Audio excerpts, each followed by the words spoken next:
Hello and welcome. If you haven't already, I invite you to please click subscribe. There's no obligation, and it allows you to be notified of all new chapters. Additional information about the story, including the author, chapter warnings, and rating, can be found in the description below. All credit goes to the original author.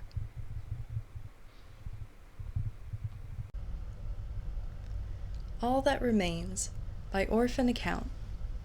Chapter 5 Village by the Sea. Third Age, 2626, 385 years ago. Legolas walked leisurely amongst tall, green-leaved trees. He moved over fallen leaves and through brush like a ghost, leaving no prints or trace as he passed. The elf was in a forest in northwestern Eriador. His destination was a small village called Blue Harbor. It was distant but busy, a village of trade that flourished near the sea. It was one of the many places he had decided to visit since leaving Mirkwood. He had nowhere specific to go, after all, and nowhere to truly call home. The closest thing he could call home was Mirkwood, and Legolas could not bring himself to return to the shadowed forest yet. The last time Legolas had been in Mirkwood was the day he buried Ciaran. After wandering past the river that divided the most plagued part of the forest from that which was still defended by elves, the assassin had lain his father to rest beneath a large oak tree at the river's bank. He had needed no grave marker, for the boughs of this oak were unique. They swept upward and curled about like a spiral, reaching up to the sky in a beautiful array of wood and leaves. The oak had promised the elf that it would watch over Ciaran's grave, making sure no one, be they elf, orc, or animal, stumbled upon and desecrated it. Legolas had thanked the tree and sat beside Ciaran's grave for a long while, singing songs of grief in a voice almost too soft to hear, alone in the woods except for the saddened trees. The pain had been too much for the elf to bear. He could not bring himself to even think about exploring Mirkwood, the forest which held Dol Guldur and where Ciaran had died. There were too many memories, vivid ones of Ciaran and vague ones of Legolas's mother, that faded quickly and made his head ache. So the assassin had left the forest. He had not returned to Mirkwood since. Every other place had been explored, but Mirkwood had been avoided. He had reveled at the white towers of Minas Tirith, braved the mines of Moria, and been awed by the horsemanship of the Rohirrim. He had watched the merry hobbits of the Shire, sneaked into the hidden valley, and spoken with the Ents of Fangorn, and the golden trees of Lothlorien, who had been quite perplexed by the elf that did not glow. Legolas remembered his first encounter with the purest trees in Middle-earth clearly 2 years after he left Mirkwood. Flashback. Lothlorien was everything Legolas had imagined it would be. The forest was a brilliant mix of gold, silver, brown, and green, every tree and branch seeming to glow with its own light. Even without touching them, the elf could hear the peace and contentment of the trees, their voices murmuring softly in the back of his mind.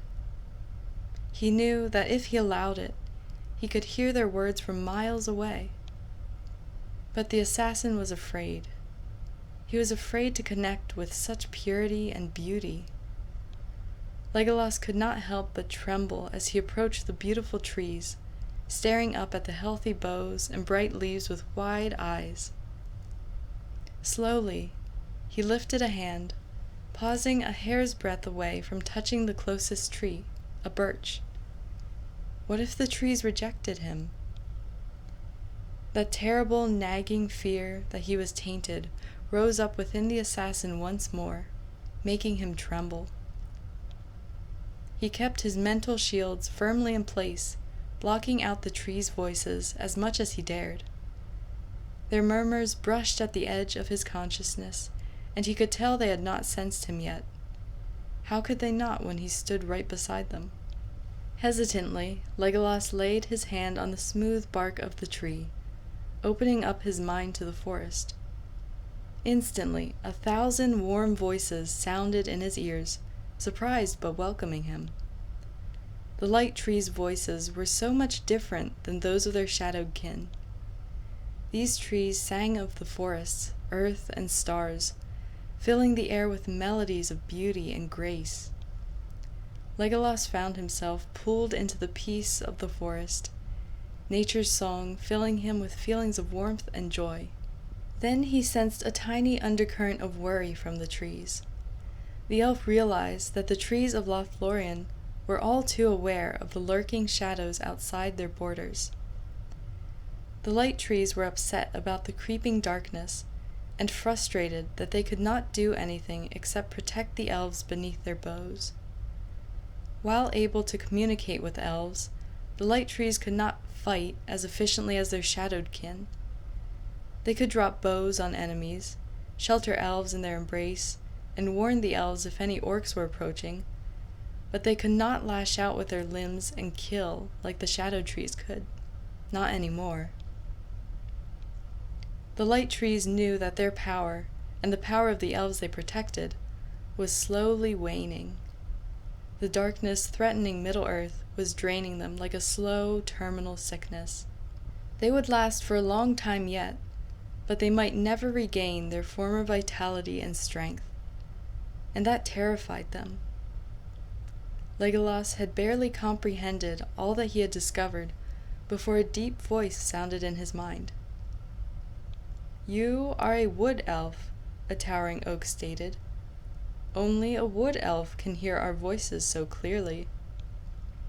"I did not mean to pry," Legolas said, uncertain if he had unintentionally invaded the tree's privacy by hearing their innermost feelings and thoughts. Deep, light, and soft chuckles echoed in his mind and ears, the tree's joy and slight amusement making his worry vanish. "Worry not, young one," the oak tree said. "It is a pleasant surprise to meet a wood elf here. We have not spoken with wood elves in over 300 years. The last time wood elves came, they were too busy to stop and speak with us." Legolas mulled over this for a moment before speaking once more. "I am a wood elf, then?" he asked cautiously. "Yes," the oak tree said simply. "Although your aura is curious. Where is your inner glow?" The elf shifted uncomfortably, suddenly feeling threatened and exposed. "I am hiding it." The tree must have noticed his sudden tension because it changed the subject. "What is your name, wood elf?" He was quiet for a long time, wariness clear in his violet eyes. "Legolas," he admitted at last. "My name is Legolas." "Legolas," the oak tree murmured softly. Its limbs twitched and swayed as it tried to recall a distant memory. It had heard that name somewhere before. "It is a pleasure to meet you, Legolas." The trees noticed the elf's slight twitch as the oak tree said his name, and saw when he glanced around nervously, as if checking to see no one but them was around.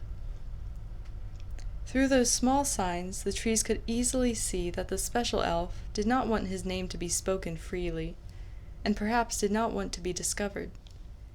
They could sense he was not an elf used to being among his own kin. Since he was on the side of good, and truly was an elf of nature despite his lack of a glow, they would respect his wishes. The trees would not speak of him to other elves, only whispering to each other too softly for none but the most attentive wood elves to hear.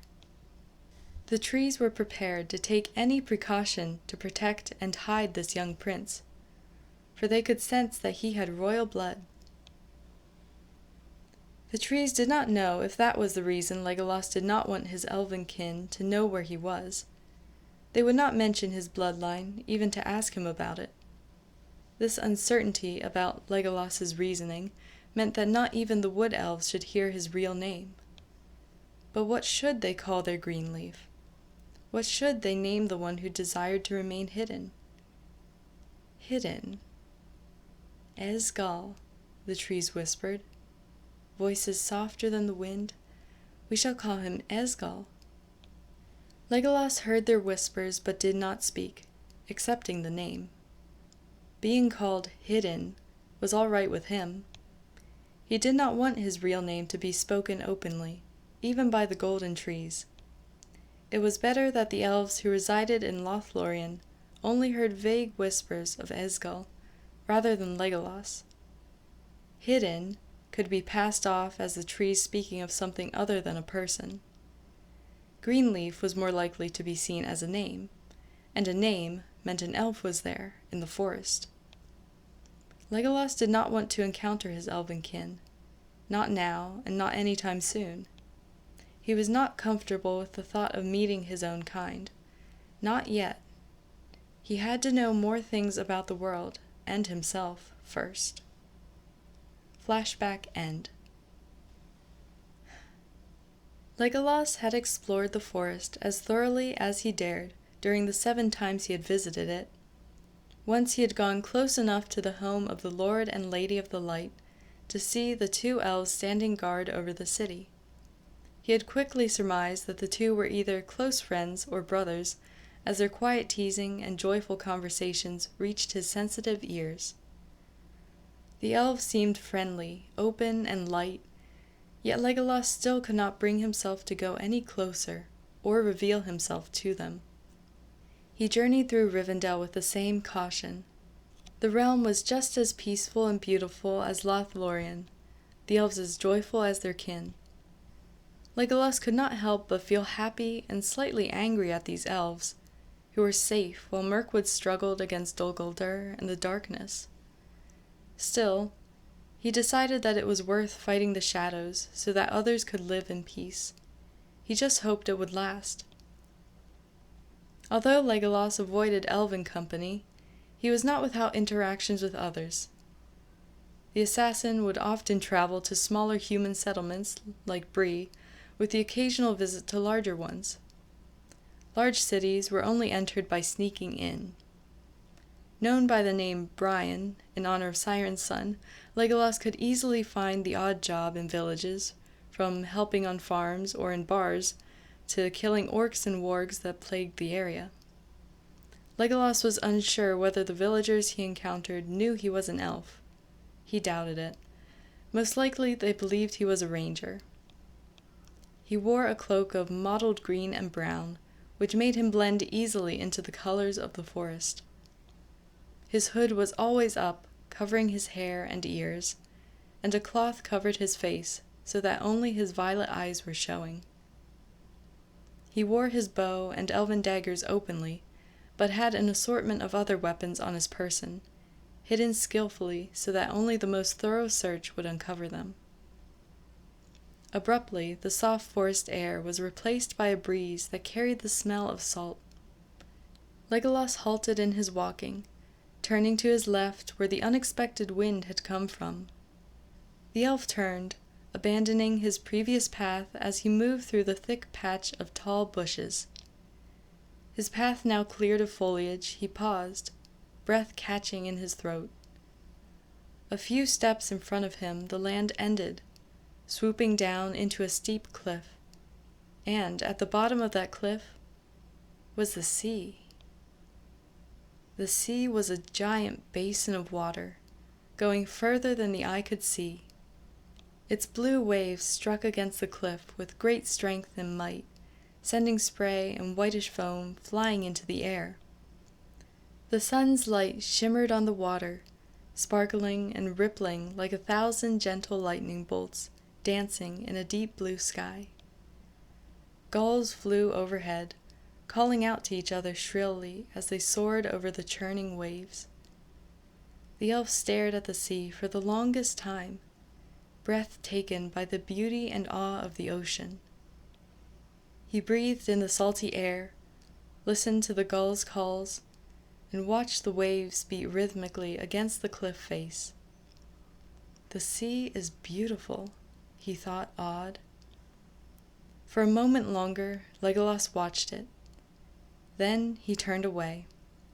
Unaware of the sea longing that should have claimed him, unknowingly protected by the mental shields he had in place, Legolas continued on towards his destination. Legolas had heard many things about the small trading town called Blue Harbor. He heard that it was so friendly that there were no guards anywhere. He heard that even Southrons and Easterlings would be welcome without question. He had been informed it was a happy, cheerful little town that happened to be quite wealthy and successful. The town he came upon was anything but. As per habit, Legolas stuck to the shadows and observed the gate that was the only entrance to the town. Well, it was the only entrance for most people. 2 men stood guard outside the wooden gate, swords worn openly and scowls on their faces. Legolas studied them with a trained eye, not liking what he saw.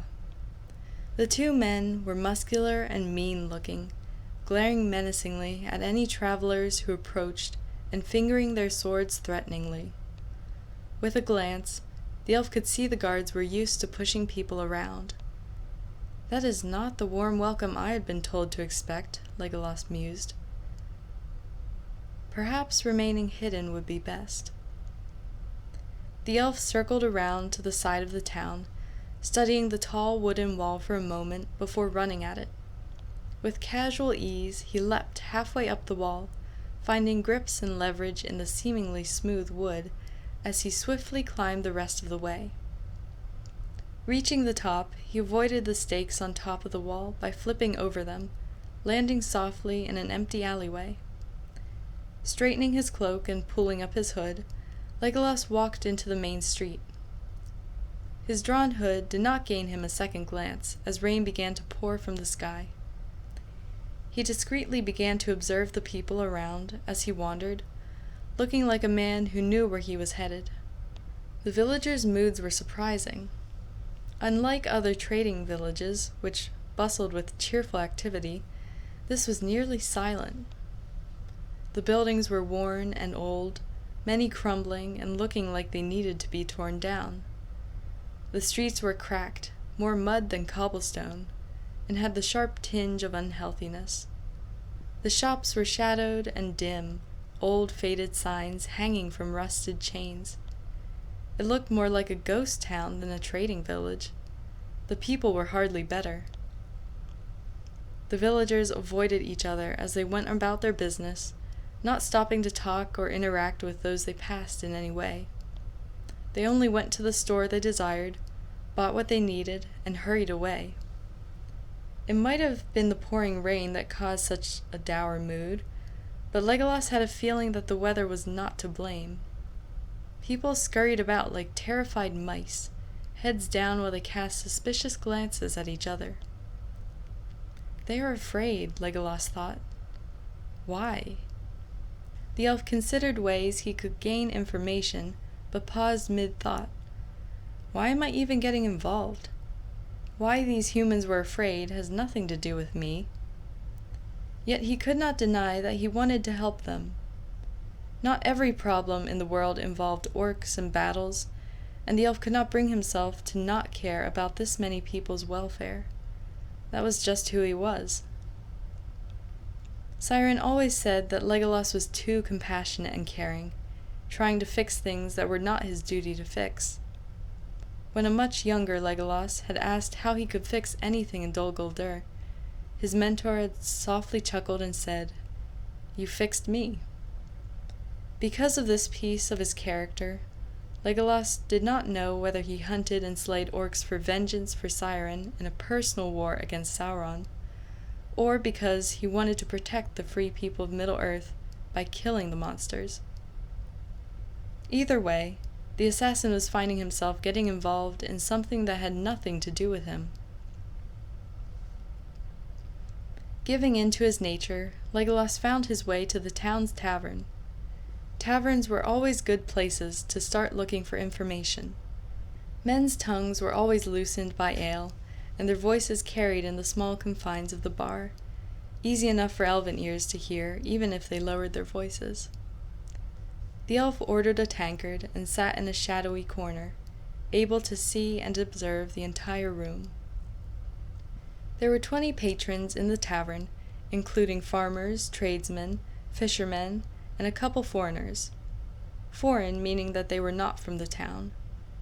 Those who were not natives to Blue Harbor were rather shifty-eyed and wary, glancing around and nursing their drink with slight hesitance as they tried to take in the new sights around them. Legolas took small sips from his tankard, the alcohol not affecting him in the least.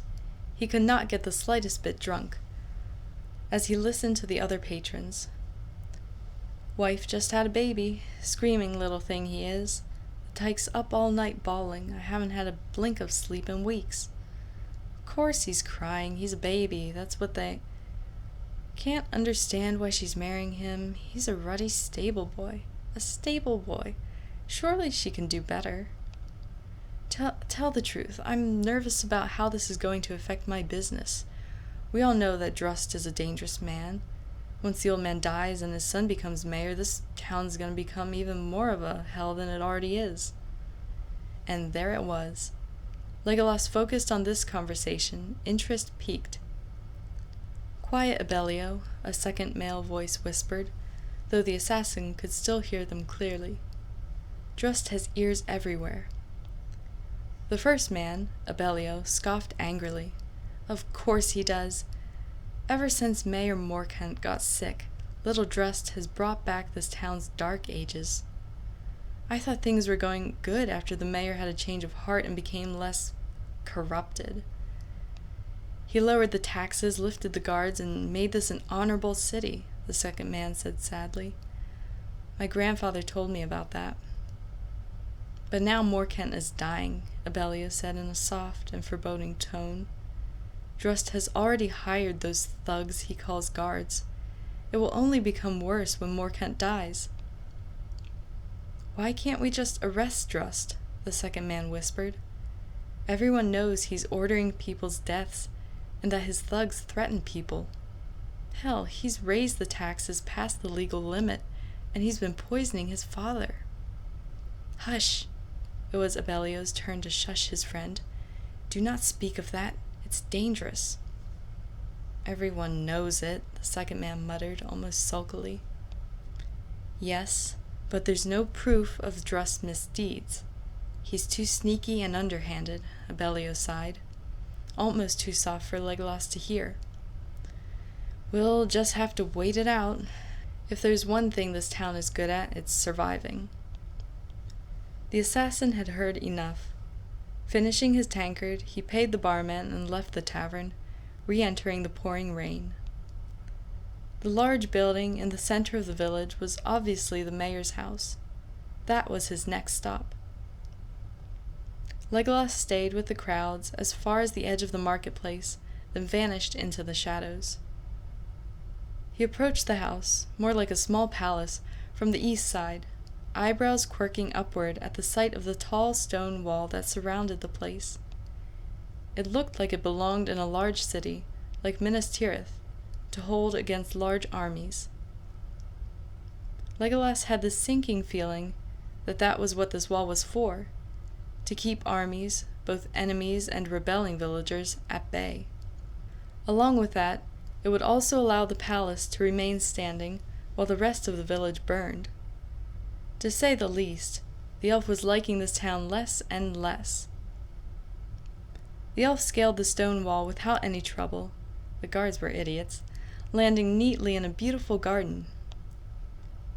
Any other time, Legolas might have been happy to see such a wonderful place of nature in a human village, but now he was just angry. Of course the inhabitants of the castle could afford luxuries while their people starved. The elf looked up at the castle, picking a window to enter through at random. It was on the second floor, far from any of the lights that revealed that people were inside. He climbed the wall. Were the builders unaware of siege defense, or was he just that skilled? And stopped outside the window. A quick scan of the dark inside showed no one was there. Unsheathing a thin blade, He slipped it between the space and the panes and lifted the lock, entering the palace. His feet made no noise as he crossed the room, halting at the door and listening for any passing people outside. Hearing none, he exited, glancing around the sparsely candlelit hallway. A moment later, he had slipped back into the shadows cast by an indented door frame, watching two guards walk by. After a moment's thought, he began to follow them, listening in as he tried to discern where in the castle they were headed. "I don't see why Lord Drust has us patrolling here, of all places," one of the guards was complaining. "No one's in this section except the old man." The other guard chuckled, smirking at his partner. "Maybe our lord expects an assassin to come finish him off. How terrible that would be." They both laughed with cruel amusement, not caring in the least about their lord's father's well-being. Legolas glowered at them from the shadows, enraged by their blatant disrespect to a man who was their elder. The guards halted outside a simple wooden door on the far side of the hallway, the complaining one opening it, looking inside, and shutting it. "Still asleep, fool. I hope he doesn't wake up." With that the two left, but their shadowy stalker did not follow. The elf stood outside the simple door, staring at it. He wondered who the old man was. Could it be Morcant, or was it someone else? Curiosity getting the better of him, the elf entered the room. Legolas found himself staring at a man lying in a bed. The man was old, his face carrying more wrinkles than there were stars in the sky. His eyes were barely visible beneath thick white eyebrows. His back was hunched terribly, and his beard reached the middle of his stomach. His face was pale and sickly, his skin almost blending into the white sheets that covered him. Legolas stared at him, unable to look away. If Ciaran had lived, would he have eventually looked like this? Withered, pale, and old?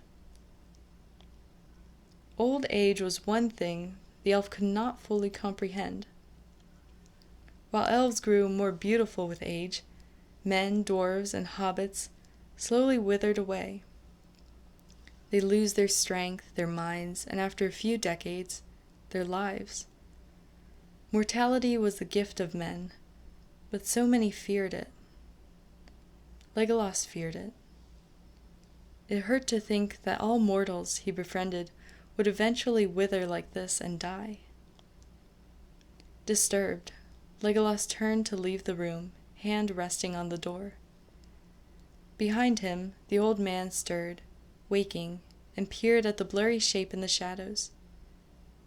"Ciaran?" Legolas froze, mind going blank. "What?" "Ciaran?" the man repeated hopefully, his voice raspy and shaking. "Is that you?" Unsure of what to do or say, Legolas remained still and silent, not turning to look at the man. Seeing this as a confirmation that he was Ciaran, how did the old man know his mentor? The man spoke. "It's been a while, over 100 years in fact, since you left, since I forced you to leave." The old man coughed, and Legolas found himself stepping forward, only to freeze again as the old man's half-blind eyes focused on him. "I'm glad you're back. I'm so happy you came back to me before the end. I didn't think you would after what I said and did."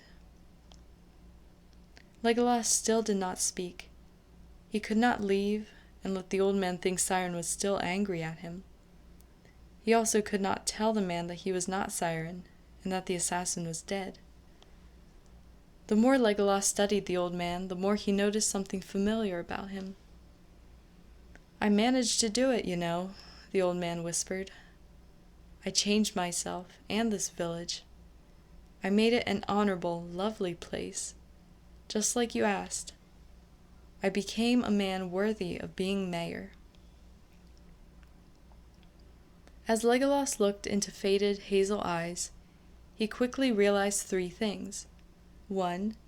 This was the Mayor Morcant. 2. This man was Ciaran's father, which led to 3. Drust was Ciaran's older brother. The elf had been told stories of Ciaran's youth and family, and how his father and brother were shady men. He also knew of every trial and test the man's father had put him through while training him to be an assassin. Training me to take out his enemies, Ciaran had said. But the assassin had never said any names. He did not tell Legolas what town he came from, or the names of his father and brother. No, instead he had focused on Ethne and Brian, and the happiness he experienced there. So this was very unexpected. To say Legolas was stunned was an understatement. Here he was in a shady town that happened to be Ciaran's birth town, talking to the man who ruthlessly trained his mentor turned father, apparently had a change of heart, and happened to be Legolas's adopted grandfather. If the elf had been weaker, he might have needed to sit down. As it was, he stood absolutely still as Morcant continued to speak, panting from the effort. My point is, I just wanted to say, I'm sorry, the man whispered. Tears shone in his deep and faded hazel eyes. I'm so sorry, Ciaran. I'm sorry for what I did to you. I'm sorry that I rejected you and tried to hurt that Ethne girl. I'm sorry I failed you. I'm sorry. His voice held pained grief Legolas could not fully comprehend. The cruel man Ciaran had described in his stories was nowhere to be found. Instead, the elf was faced with a grieving man who had too many regrets in his life and not enough time to fix them. Looking at him, the assassin felt nothing but sadness. Ciaran was not around to forgive his father, so it was up to Legolas to do it in his place. I forgive you, Legolas said softly, but loud enough for the old man to hear. Morcant looked at him with half-blind eyes, the stressed lines on his face softening, and a relieved smile forming on his lips. Thank you, my son. His eyes closed, and he breathed his last. Unsure of what to do, conflicted, unable to bring himself to grieve, the assassin left. He made it 4 steps before he stopped, staring blankly at the wall. After a moment's thought, he smirked, laughing at the irony. I'm off to prove my tyrant of an uncle murdering my grandfather, Legolas thought, without an ounce of humor. Let's get to it, then. Legolas had never seen a more disgusting human than Drust. The man was not ugly or disfigured, mind. His ugliness came from within.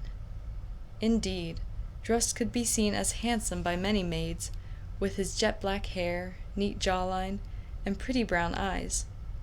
But it took only a moment for Legolas to spot the cruelty in those seemingly kind chocolate orbs. After years of being surrounded by such cold gazes, they were easy to spot for the elf. Added to the fact that the man absolutely seeped arrogance, apathy, and mercilessness like a noxious fog, and the assassin did not like him one bit. The man was in what could be called the throne room, standing before the throne. Yes, he had a throne. You would think he was the leader of a country, arrogant fool, and looking down his nose at a quivering servant. Is he dead? Drust asked in a deep, resonating voice that commanded obedience or else. Yes, my lord, the servant whimpered. Mayor Morcant passed away. Drust turned away from the servant so that he could not see his smirk. In his vantage point in the rafters, however, Legolas did. It's about time, the man said.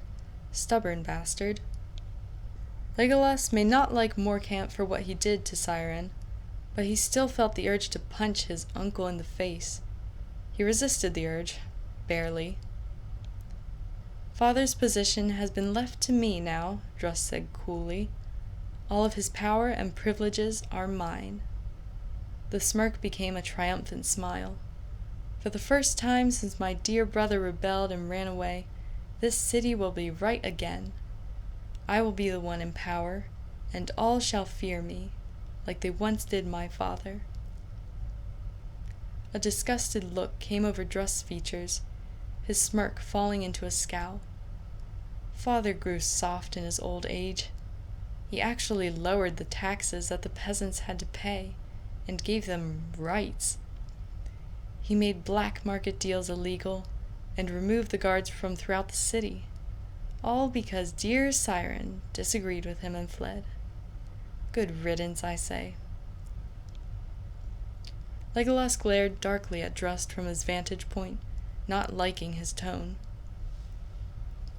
The poor servant was merely nodding along with everything his master said, wanting nothing more than to be dismissed and wondering why the new mayor was saying all this to him.